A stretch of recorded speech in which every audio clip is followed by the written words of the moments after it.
The massive council chamber fell silent as the holographic display showed the wreckage floating in space. Twisted metal and debris were all that remained of the Zephyrian pirate fleet. 12 ships had attacked a single human merchant vessel, called the Dancing Bear. Now those 12 ships were nothing but scattered pieces drifting in the void. Admiral Cathvar of the Altarian Navy stared at the tactical data with his 4 eyes wide. His blue-scaled hands trembled slightly as he reviewed the combat footage. The human ship had seemed defenseless at first. It carried no visible weapons and showed up on scanners as a simple cargo hauler. But when the pirates demanded surrender, everything changed. The Dancing Bear had turned to face the attacking fleet. In the span of 30 seconds, it fired weapons that no scanner had detected. Each shot found its target with perfect accuracy. The pirate ships exploded one after another like fireworks in the darkness. When it was over, the human ship continued on its route as if nothing had happened. "How is this possible?" asked Senator Vashasti, her insect-like head clicking nervously.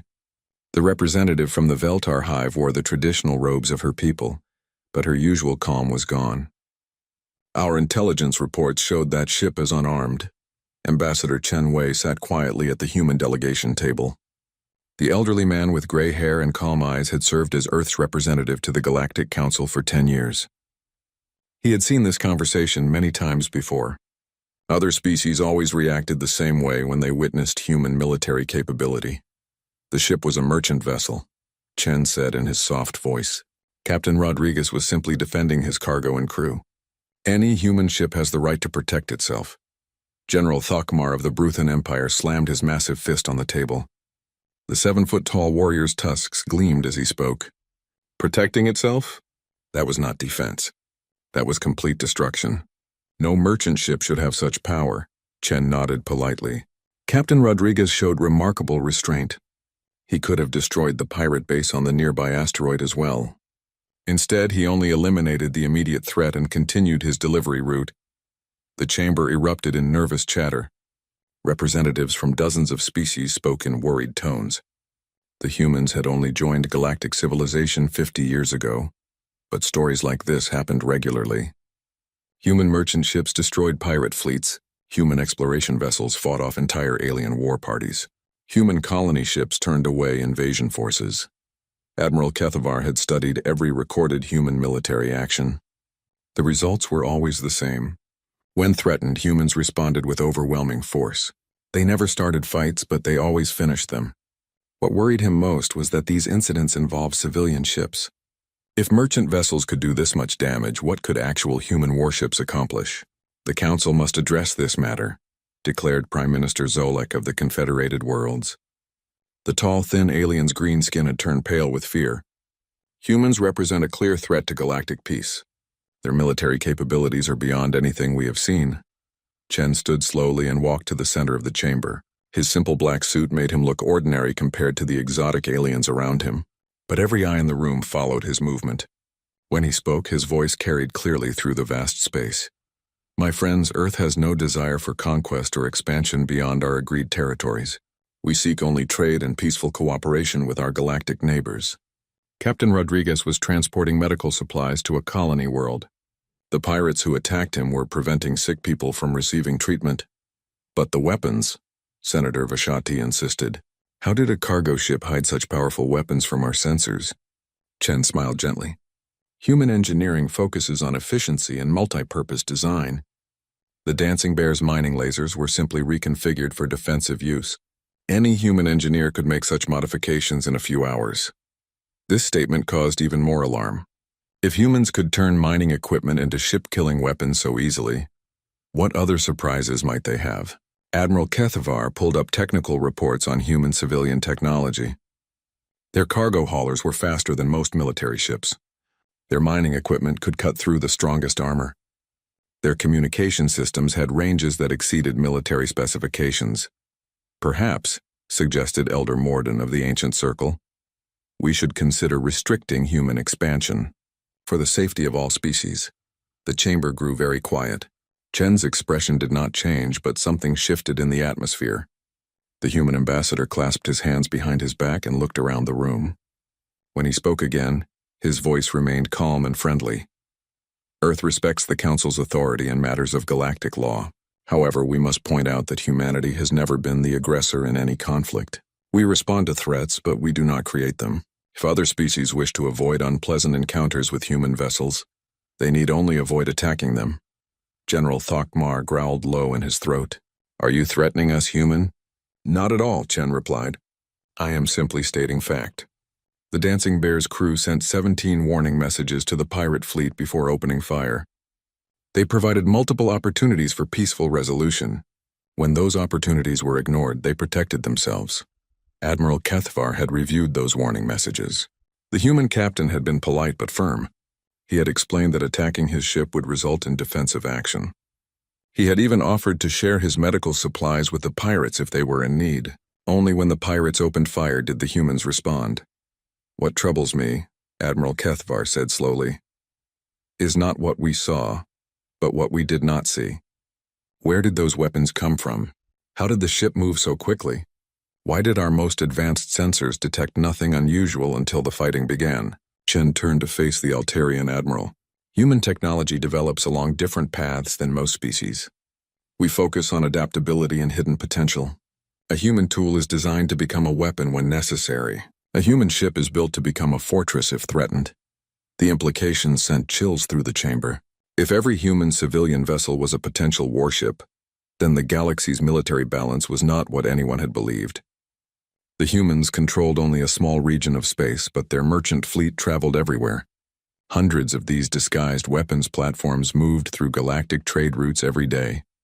I propose we maintain peaceful relations with Earth, Senator Vashati said finally. Perhaps it would be wise to ensure that human shipping lanes remain clear and safe. Murmurs of agreement rose from around the chamber. No one wanted to face the kind of destruction that had befallen the Zephyrian pirates. If keeping humans happy meant protecting their trade routes, then that seemed like a small price to pay. Chen bowed politely to the assembly. Earth appreciates the Council's wisdom. We look forward to continued cooperation and mutual prosperity.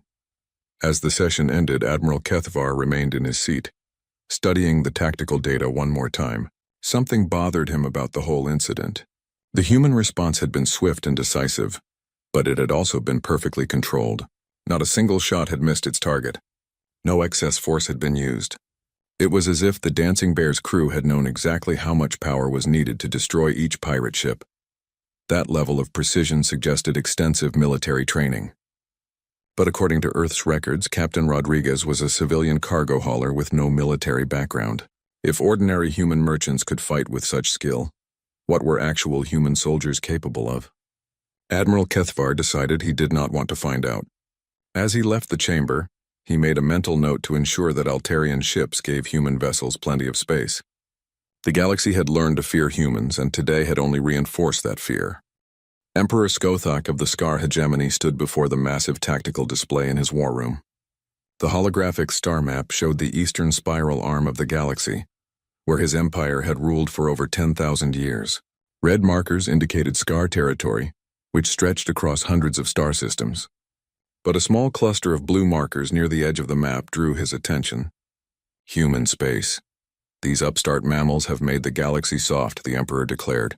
His scaled hide gleamed under the chamber's harsh lights, and his yellow eyes burned with anger. 10,000 years of Scar dominance, and now every species cowers before a handful of hairless apes. General Vokhtar, commander of the Third Fleet, stepped forward. His battle scars told the story of countless victories across the galaxy. My Emperor, perhaps caution would be wise. The reports from other species suggest humans possess unusual military capabilities. Skothak's tail lashed in irritation. Reports and rumors.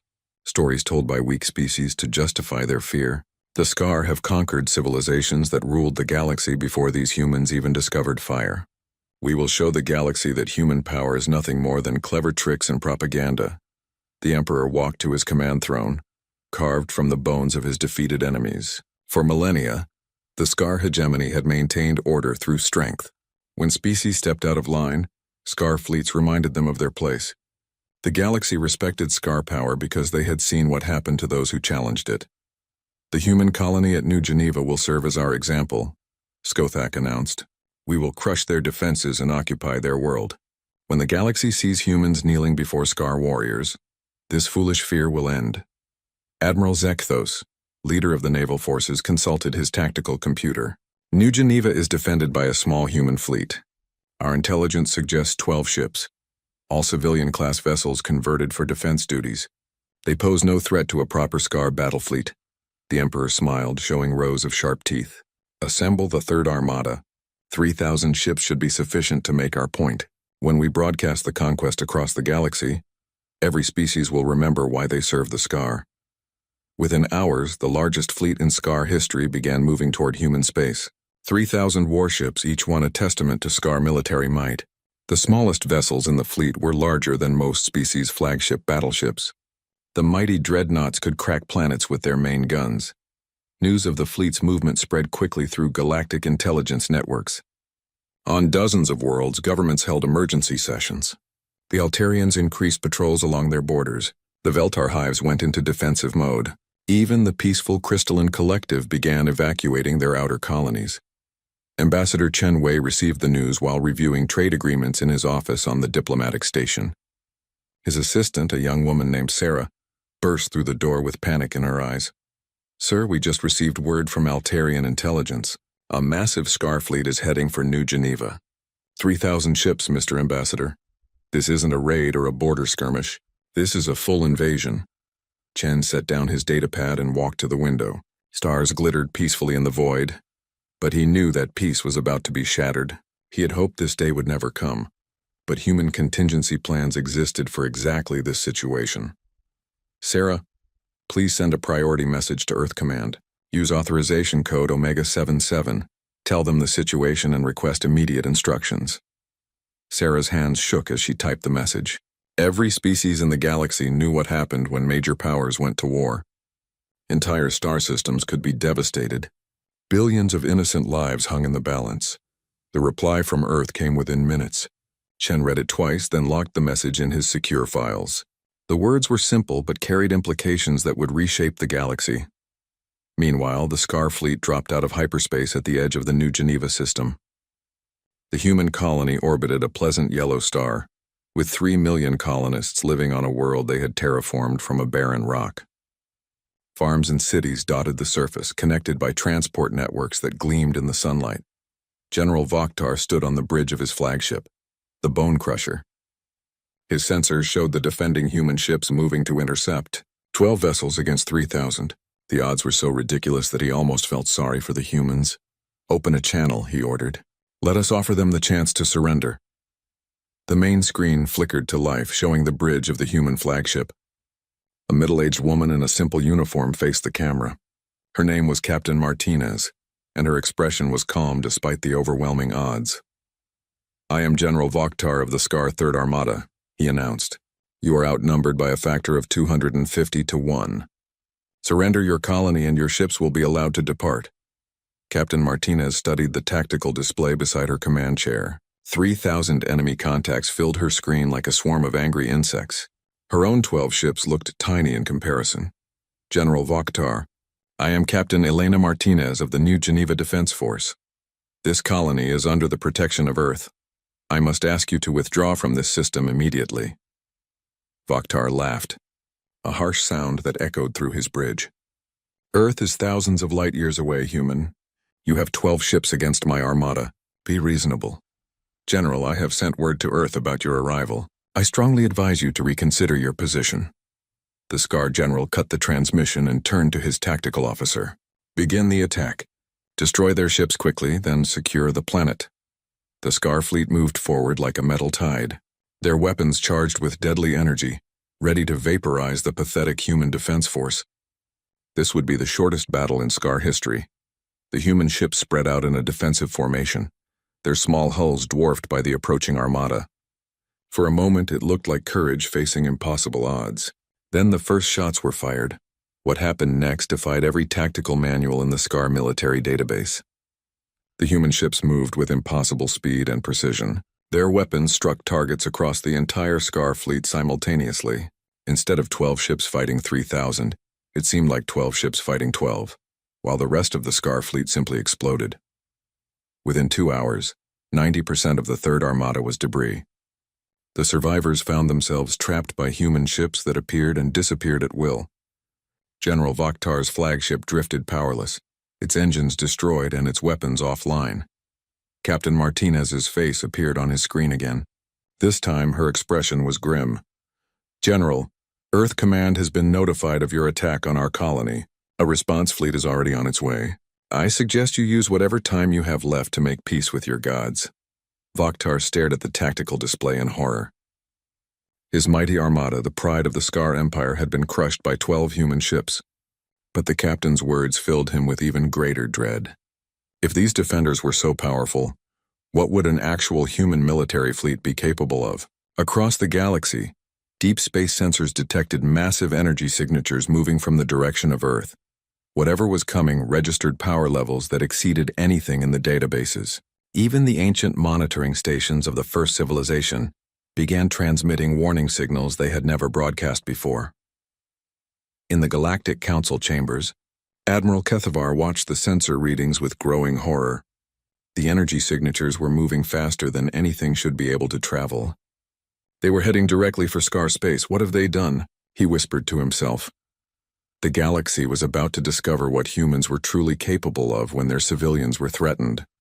Deep beneath the surface of Europa, one of Jupiter's moons, ancient machinery stirred to life for the first time in over a century. Commander Sarah Reyes opened her eyes as the cryogenic chamber released her from its frozen embrace.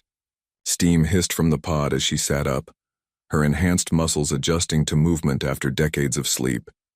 The facility around her hummed with activity as dozens of similar chambers opened throughout the complex. Men and women emerged from their long slumber, each one representing the pinnacle of human evolution and military science. These were the Supreme Warriors, Earth's ultimate guardians, and they had been awakened because the unthinkable had happened. "Status report," Sarah commanded as she stepped from her pod. Her voice carried absolute authority despite having been silent for so long.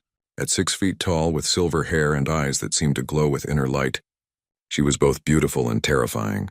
Lieutenant Colonel Marcus Webb, her second-in-command, was already reviewing tactical data on a holographic display. His cybernetic implants glowed softly under his dark skin as information flowed directly into his enhanced brain. "Commander, we have a Code Omega situation. The Scar hegemony attacked the New Geneva colony with a fleet of 3,000 ships. The local defense force eliminated 90% of the attackers. But Earth Command has activated the extinction protocol." Sarah's expression did not change, but the temperature in the room seemed to drop several degrees. The extinction protocol had only been authorized 3 times in human history, and never against a galactic power. It meant that a species had crossed the line from threat to existential enemy. "Civilian casualties?" she asked. "None. Captain Martinez and her people protected the colony perfectly, but the attack itself triggered automatic responses. The hegemony struck at civilians with overwhelming force. According to our mandate, that requires complete neutralization. Around them, other Supreme Warriors prepared for deployment. These were not ordinary soldiers enhanced with standard military augmentations. Each warrior represented decades of genetic manipulation, cybernetic integration, and training that broke the limits of human possibility. They moved with fluid grace that seemed to defy physics, and their eyes held the cold fire of barely contained power. Major Diana Chen, the unit's tactical specialist, approached with additional intelligence. Her Asian features were unmarked by age despite her 90 years of life, a benefit of the genetic modifications that made her superhuman. "Commander, we have confirmation that this was a deliberate action by Emperor Skothak himself. Intelligence suggests he viewed human military capability as propaganda and decided to demonstrate Scar superiority to the galaxy." Sarah walked to the central command platform where a massive holographic display showed the current tactical situation. The HFY Empire controlled hundreds of star systems, with a total population in the trillions. Their military included over 50,000 warships and armies that had conquered entire civilizations. "How many Supreme Warriors are available for this operation?" Sarah asked. 217 active units across all divisions," Marcus replied. "The Alpha Division has 63 warriors ready for immediate deployment. Beta and Gamma divisions can be mobilized within 24 hours. Sarah nodded slowly. 200 warriors against an empire of trillions. To any outside observer, the odds would seem impossible. But the Supreme Warriors had been created for exactly these impossible situations. We proceed with Alpha Division only. This is a demonstration, not an extermination. The galaxy needs to understand the consequences of threatening human civilians. But we will not commit genocide unless absolutely necessary. She turned to address the assembled warriors. 63 men and women stood at attention, each one capable of single-handedly destroying most military units. Their armor was black as space itself, designed to integrate with their enhanced biology. Weapons that could reshape matter at the atomic level hung at their sides. Warriors of the Alpha Division, we have been awakened because an alien empire chose to attack our people. 3 million human civilians on New Geneva were targeted for conquest and possible extermination. This aggression cannot be allowed to stand. The warriors listened in perfect silence. They had trained for this moment for decades before entering cryogenic sleep. Every possible scenario had been analyzed and practiced until their responses became instinctive. Our mission is clear. We will proceed to scar space and neutralize their military capability. We will capture their leadership and force their complete surrender. We will demonstrate to the galaxy that attacking human civilians brings consequences beyond their imagination. Sarah activated her personal display, showing the tactical plan that had been developed in the seconds since their awakening. The Supreme Warriors' enhanced minds could process information and develop strategies at superhuman speed. The Scar military is concentrated in 3 main fleet bases and their homeworld capital. We will strike all 4 locations simultaneously. Marcus, take 15 warriors and neutralize the first fleet at Scar Prime. Diana, take 20 warriors to the second fleet base at Vaktar Station. I will lead the remaining warriors against the third fleet and the Emperor's palace. As they spoke, their ships powered up in hidden bays throughout the solar system. These vessels were unlike anything in the galactic databases. They existed partially outside normal space-time, powered by technologies that most species would consider impossible. When fully activated, each ship could phase through matter, bend gravity, and manipulate the fundamental forces of the universe.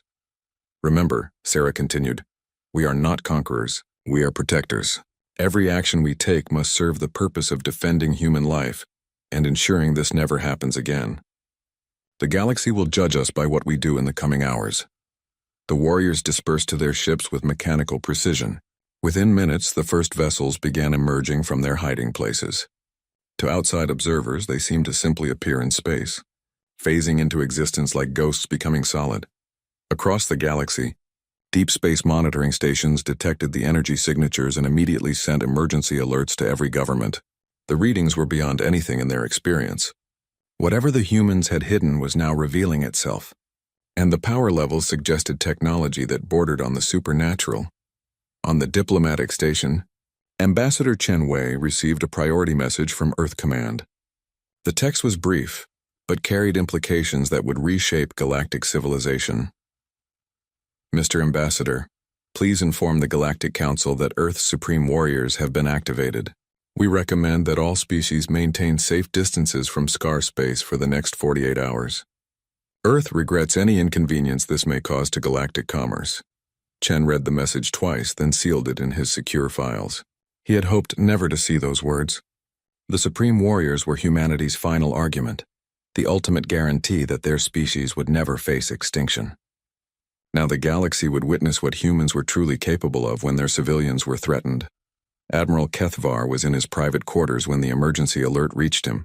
The Altarian military's most sensitive sensors had detected gravitational anomalies throughout human space. Ships were moving that registered energy output equivalent to small stars. He immediately called an emergency session of the council, but he suspected it was already too late. Whatever the humans were unleashing, it was beyond anything the galaxy had prepared for. The Scar Empire had awakened something that should have remained sleeping. As the Supreme Warriors' ships moved toward their targets, reality itself seemed to bend around them. Space twisted and folded, allowing them to cross vast distances in mere hours.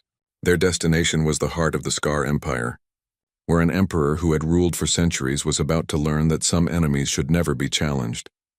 The galaxy held its breath as humanity's true guardians went to war. Emperor Skothak paced in his throne room on the Scar homeworld, waiting for news from General Vaktar's fleet.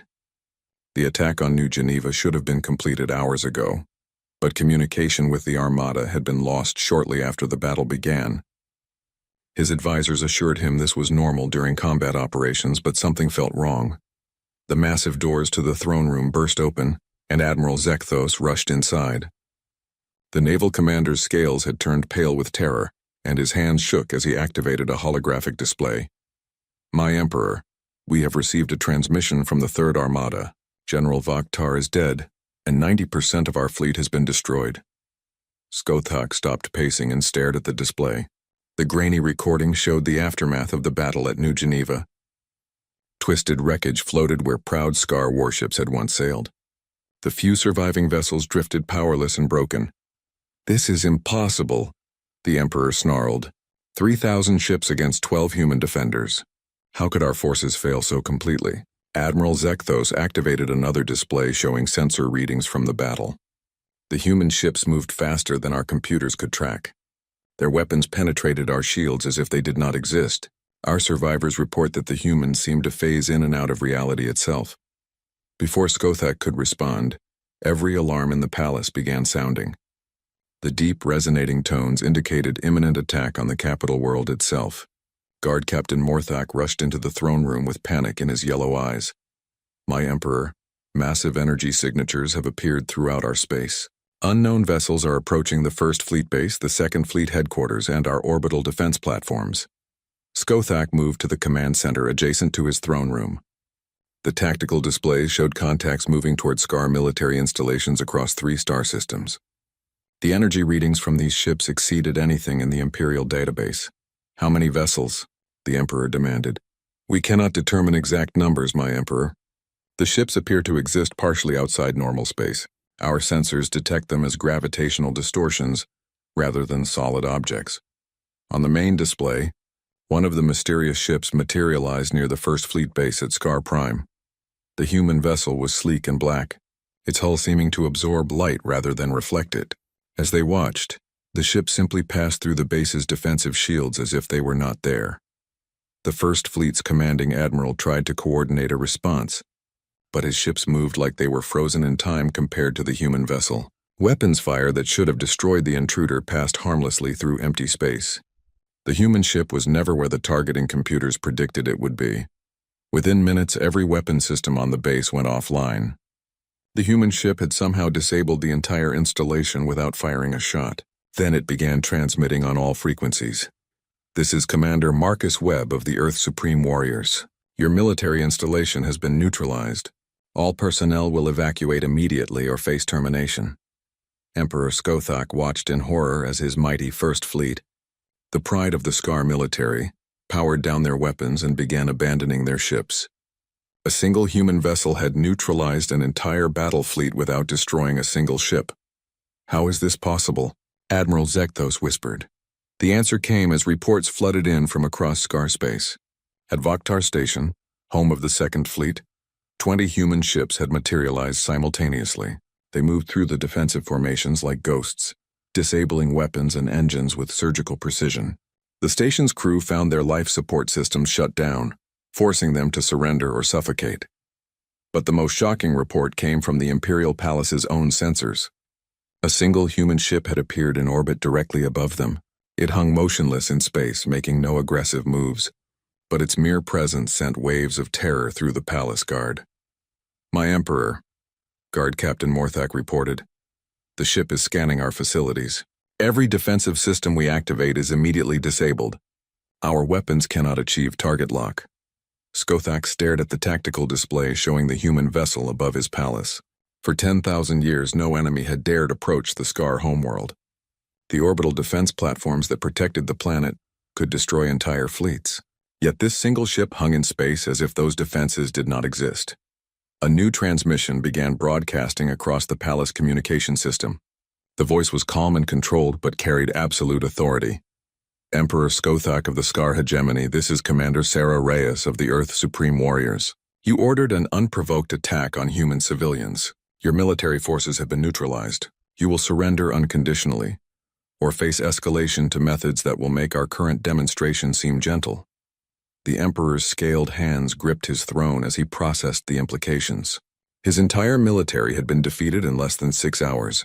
3 separate fleets spread across multiple star systems. had been neutralized simultaneously by fewer than 70 human ships. "Open a channel," Skothak commanded. The main screen flickered to life, showing the bridge of the human ship. Commander Sarah Reyes stood before the camera, wearing armor that seemed to drink in the light around it. Her silver hair and glowing eyes made her look like a goddess of war from ancient mythology. "I am Emperor Skothak, ruler of the Scar hegemony," he began, trying to project the authority that had conquered hundreds of worlds. "You have attacked sovereign Scar territory without provocation." Commander Reyes studied him with eyes that seemed to see through his soul. When she spoke, her voice carried the weight of absolute power. "Emperor, your forces attacked the human colony at New Geneva with 3,000 warships. You targeted civilian populations for conquest and possible extermination. Under Earth's defensive protocols, this constitutes an act of genocide. The penalty is complete neutralization of your military capability and occupation of your government." Skothak felt his confidence crumbling. The human woman spoke as if she commanded the power of gods. Around him, his advisors cowered in terror as they realized the true scope of what they faced. "We can negotiate," the Emperor said desperately. "The attack on your colony was a misunderstanding. Compensation can be arranged." "Negotiation ended when you fired on human civilians," Commander Reyes replied. "You have 1 hour to surrender unconditionally. If you refuse, we will demonstrate capabilities that your species cannot survive." The transmission ended, leaving the throne room in stunned silence. Emperor Skothak, who had ruled an empire for over 3 centuries, found himself faced with a choice no Scar ruler had ever contemplated. Surrender completely to an alien species or face extinction. Admiral Zekthos reviewed the tactical reports one more time, hoping to find some option for resistance. But the truth was undeniable. The human ships operated with technology that seemed to violate the basic laws of physics. They could phase through matter, manipulate gravity, and disable any system they chose to target. "My Emperor," the Admiral said quietly, "we have no effective response to their capabilities. Our weapons cannot hit their ships. Our shields cannot stop their weapons. They have neutralized 3 entire fleets without suffering a single casualty." Around the galaxy, other species watched the unfolding destruction with growing terror. The Scar Empire, which had dominated the eastern spiral arm for millennia, was being dismantled by a handful of human ships. Emergency sessions convened on dozens of worlds as governments realized that everything they thought they knew about military power had just become obsolete. On the diplomatic station, Ambassador Chen Wei addressed an emergency session of the Galactic Council. The chamber was filled with representatives from species that had suddenly discovered they lived in a universe where humans possessed godlike military capabilities. "My friends," Chen said calmly, "Earth's supreme warriors are conducting a limited operation to neutralize the threat posed by Scar aggression. We have no territorial ambitions beyond our current holdings.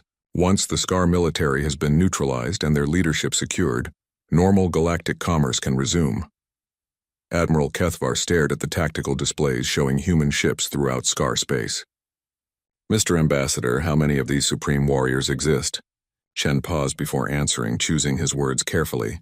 "Admiral, what you are witnessing represents a small fraction of Earth's defensive capabilities. We sincerely hope that no other species will require a larger demonstration." The chamber fell silent as the implications sank in. If this was only a small demonstration, what was humanity truly capable of? The galaxy had feared human military power based on encounters with their merchant ships and colonial defense forces. Now they realized those fears had been woefully inadequate. Emperor Skothak sat alone on his throne, watching the countdown timer on his display. 53 minutes remained until the human deadline expired. Around him, his empire crumbled as reports of surrender came from across Scar space. His generals, admirals, and governors were abandoning their posts rather than face the wrath of Earth's supreme warriors. For the first time in his long life, the Emperor of the Scar understood what it meant to be truly powerless. Emperor Skothak stood in the ruins of his pride as the final minutes of the human deadline counted down. His advisors had fled the palace, his fleets had surrendered, and his empire lay broken. With 30 seconds remaining, he activated the general communication system and spoke the words that would echo through galactic history. "This is Emperor Skothak of the Scar hegemony. I hereby surrender unconditionally to the forces of Earth. All SCAR military units are ordered to cease resistance and comply with human commands. The transmission went out across hundreds of worlds, formally ending an empire that had lasted 10,000 years. Within hours, Commander Sarah Reyes and her team materialized directly in the throne room, their phasing technology allowing them to bypass every defensive system in the palace. Skothak had expected to face monsters after witnessing the destruction of his fleets. Instead, he found himself confronting humans who looked almost ordinary despite their incredible power. Commander Reyes was tall and graceful, with silver hair and eyes that held depths of knowledge he could not fathom. "Emperor Skothak," she said in perfect SCAR language, "you are now a prisoner of Earth Command. Your empire is under temporary human administration until a suitable government can be established." The former emperor bowed his head in defeat. "What will become of my people?" "They followed my orders. The blame is mine alone." Commander Reyes studied him with those unsettling eyes. "Your people will be unharmed. Earth has no interest in ruling an empire. Once your military has been permanently dismantled and your government restructured, we will withdraw. The SCAR will be free to govern themselves within certain limitations." Within weeks, the news spread throughout the galaxy. The SCAR Empire had not just been defeated. It had been completely conquered in less than 24 hours. Human forces now occupied key positions throughout SCAR space, but they made no move to claim territory or resources. Instead, they began the systematic destruction of every major weapon system in the Empire. The message was clear to every species in the galaxy: attack human civilians and face complete annihilation of your military capability.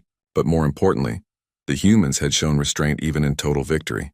They could have exterminated the SCAR population, but chose mercy instead. On the diplomatic station, the Galactic Council convened for the most important session in its history. Representatives from hundreds of species gathered to address the new reality of human military supremacy. The chamber buzzed with nervous energy as delegates tried to process what they had witnessed. Ambassador Chen Wei stood at the center of the room, his calm demeanor unchanged, despite commanding the most powerful military force in galactic history. When he spoke, every being in the chamber listened with absolute attention. "My friends, Earth wishes to address certain misconceptions that may have arisen from recent events. The Supreme Warriors are not conquerors or tyrants. They are guardians, awakened only when human civilians face existential threats. Now that the SCAR situation has been resolved, they will return to their hidden bases and resume their long watch." Senator Vashati of the Veltar spoke first, her insect voice trembling slightly. "Mr. Ambassador, the galaxy has witnessed capabilities beyond our understanding. How long have these Supreme Warriors existed?" Chen clasped his hands behind his back, a gesture that had become familiar to the Council. "The Supreme Warriors were created during humanity's early expansion into space. We learned through bitter experience that the universe contains species willing to commit genocide for resources or territory. The warriors ensure that humanity will never face extinction again." Admiral Kethvar leaned forward in his seat. "How many Supreme Warriors exist?"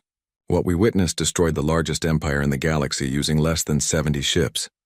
The human ambassador paused, choosing his words carefully. "Admiral, I am authorized to tell you that the recent operation involved approximately 3% of Earth's available Supreme Warriors. Beyond that, the numbers remain classified for obvious security reasons." The chamber erupted in shocked murmurs.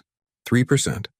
If such a tiny fraction of their force could conquer the SCAR Empire, what could their full strength accomplish? Some delegates began calculating the implications and found themselves facing numbers that defied comprehension. General Thokmar of the Bruthan Empire rose to his feet, his massive frame trembling with barely controlled fear. "Are you saying that Earth could conquer the entire galaxy if it chose to do so?" Chen turned to face the Bruthan general directly. "General, Earth has absolutely no desire to conquer anyone. We are traders and explorers, not empire builders. The Supreme Warriors exist solely to protect human life and ensure our species' survival. They have no other purpose. But the capability exists," Admiral Kethvar pressed. "The capability exists," Chen confirmed. "Just as every species in this chamber possesses the capability to make war on their neighbors. The question is not what we can do, but what we choose to do. Earth chooses peace, trade, and cooperation with all species willing to reciprocate." Over the following months, the galaxy settled into a new equilibrium. Trade routes shifted to favor human space, not out of coercion, but from the simple desire to remain on humanity's good side. Species that had been planning expansion into human territory quietly abandoned those plans. The phrase human space became synonymous with absolutely forbidden territory in most galactic languages. Pirate attacks on human vessels ceased entirely. No species wanted to risk awakening the Supreme Warriors again. In the former Scar territories, human administrators worked with local populations to establish democratic governments. The massive weapons factories that had supplied the Empire's war machine were converted to civilian manufacturing. Planets that had suffered under Scar rule began to prosper, as their resources were directed toward peaceful development rather than military conquest. Commander Sarah Reyes stood on the observation deck of her ship as it prepared to return to its hidden base. The galaxy spread out before her, filled with countless civilizations that now knew the true cost of threatening human civilians. She felt no pride in the destruction her forces had wrought, only satisfaction that the mission had been completed successfully. Lieutenant Colonel Marcus Webb joined her at the viewport. "The last Scar weapons platforms have been neutralized, Commander. All Supreme Warrior units are ready to return to standby status." Sarah nodded slowly. "How long until the next activation, do you think?" Marcus considered the question carefully. "Based on galactic behavior patterns and the demonstration we just provided, I estimate at least 500 years before any species considers threatening human civilians again." "Maybe longer." "Good," Sarah replied. "The longer we sleep, the better. Our purpose is to prevent wars, not fight them." On a neutral space station near the border between human and Altarian space, Admiral Kethvar met with General Martinez for an informal discussion. The Altarian had requested the meeting to better understand human military doctrine. "General," Admiral Kethvar began, "my government wishes to ensure we never accidentally provoke a hostile response from Earth. Can you provide guidance on human military protocols?" General Martinez, a career officer who had witnessed the Supreme Warrior's deployment, smiled grimly. "Admiral, the rules are very simple. Treat human civilians with respect, honor our territorial boundaries, and conduct trade according to established agreements. As long as you do those things, you will never see our military forces. But if we violate those principles, then you would face the same response as the Scar Empire. The Supreme Warriors do not negotiate compromise or show mercy to those who threaten human civilians. They exist to ensure that humanity survives no matter the cost to our enemies." Admiral Kethvar absorbed this information carefully. "How many Supreme Warriors exist, General?" The ambassador said the Scar operation used only 3% of your available forces. General Martinez looked out at the stars through the station's viewport. "Admiral, what you witnessed was indeed a small fraction of our capability. But I will tell you something that might provide comfort. The Supreme Warriors are not interested in conquest or expansion. They sleep in hidden bases throughout human space, waiting for threats that we hope will never come. And if multiple species attacked human colonies simultaneously, then the galaxy would discover capabilities that make the Scar demonstration look restrained," Martinez replied quietly. "But we sincerely hope that day never comes." Years passed, and the galaxy adapted to the new reality of human military supremacy. The Galactic Council established new protocols for interaction with human vessels. Shipping lanes through human space became the safest routes in the galaxy. The phrase "protected by Earth" became the ultimate security guarantee for any commercial venture. Ambassador Chen Wei retired from his position, satisfied that humanity had achieved the balance they sought. Feared for their military might but respected for their restraint, other species maintained peaceful relations not out of coercion, but from genuine understanding that humanity preferred cooperation to conquest. The Supreme Warriors returned to their hidden bases and resumed their eternal watch. They slept peacefully, knowing that the galaxy had learned the most important lesson in human military doctrine.